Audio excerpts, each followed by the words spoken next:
மகா பெரியவா சரணம். தமிழ்நாட்டின் தெற்கு பகுதியில் பெரியவா கால்நடையாக யாத்திரை பண்ணி கொண்டிருந்தார்.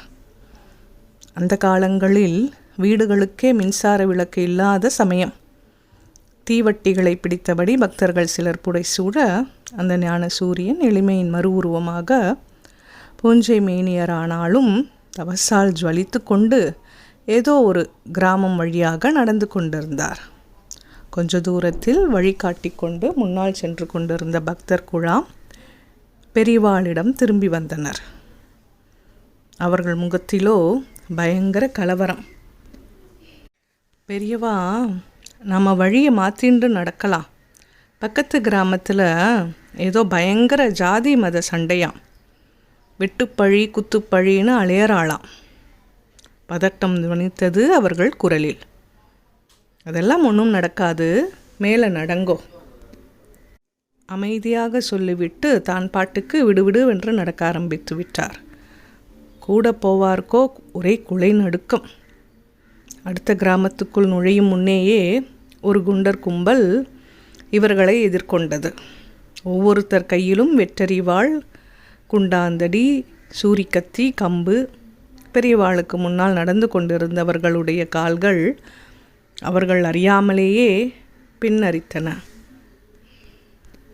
அதற்குள் அந்த குண்டர் கூட்டத்தின் தலைவன் போலிருந்தவன் தன் கூட்டத்தை கையமர்த்திவிட்டு ஒரு லாந்தர் விளக்கோடு பெரியவா அருகில் வந்து லாந்தரை தூக்கி பிடித்து கொண்டு பெரியவாளின் திருமுகத்தை தரிசித்தான். சூரியனுக்கே காட்டும் நீராஜனம் என்று பகவத்பாதர் சௌந்தரிய லஹரியில் வர்ணித்தது போல் இருந்திருக்கும்.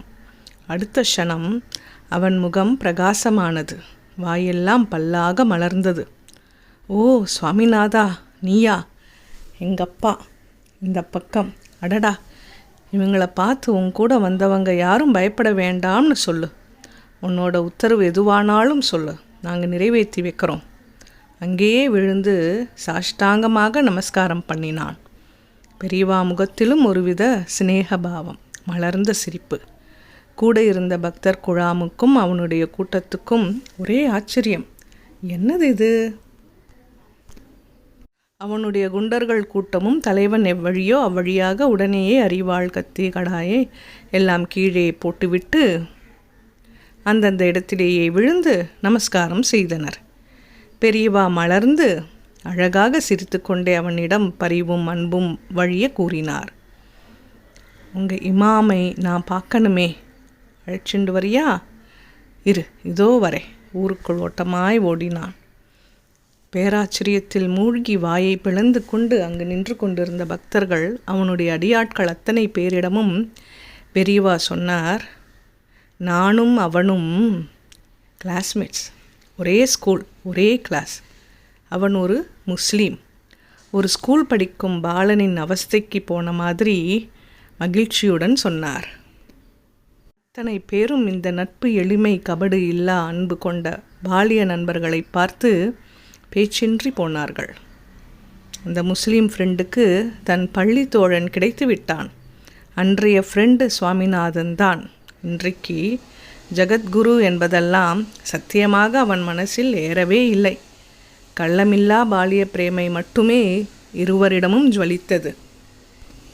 கொஞ்ச நேரத்தில் இமாம் என்ற முஸ்லீம் பெரியவர் வந்து பெரியவாளுக்கு வந்தனம் செய்தார்.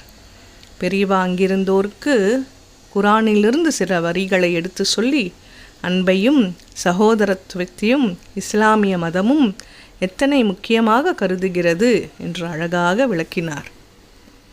இமாம் முதற்கொண்டு அங்கிருந்த அத்தனை பேரும் ஒரு இனம் புரியாத அன்பில் திளைத்தனர். அந்த க்ஷணம் முதல் ஆயுதங்களுக்கு அந்த கிராமங்களில் வேலை இல்லாமல் போனது.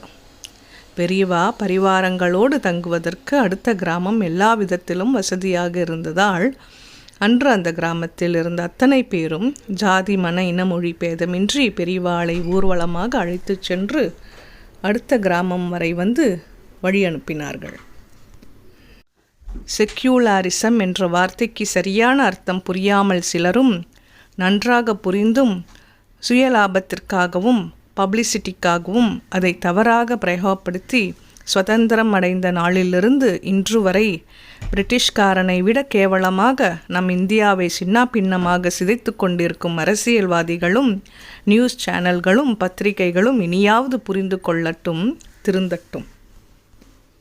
பிறப்பால் ஜாதியும் மதமும் இல்லை என்று சொல்லுபவர்கள் பிறப்பால் தமிழர், தெலுங்கர், ராஜஸ்தானி என்று மொழியாலும் தமிழினம் என்று இனத்தாலும் உரிமை கொண்டாடுவது மட்டும் எப்படி பொருந்தும்? அன்பு மட்டுமே மதங்களின் அடிப்படை ஆணிவேர்.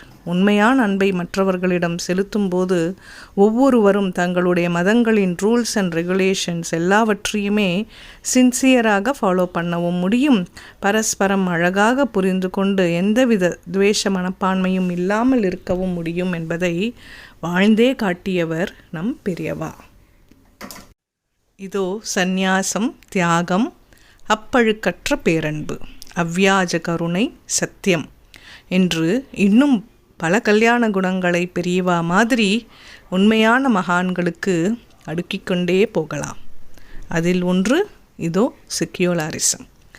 ஸ்ரீ ஆச்சாரியால் பாதங்களில் சமர்ப்பணம். ஹர ஹர சங்கர, ஜெய ஜெய சங்கர்.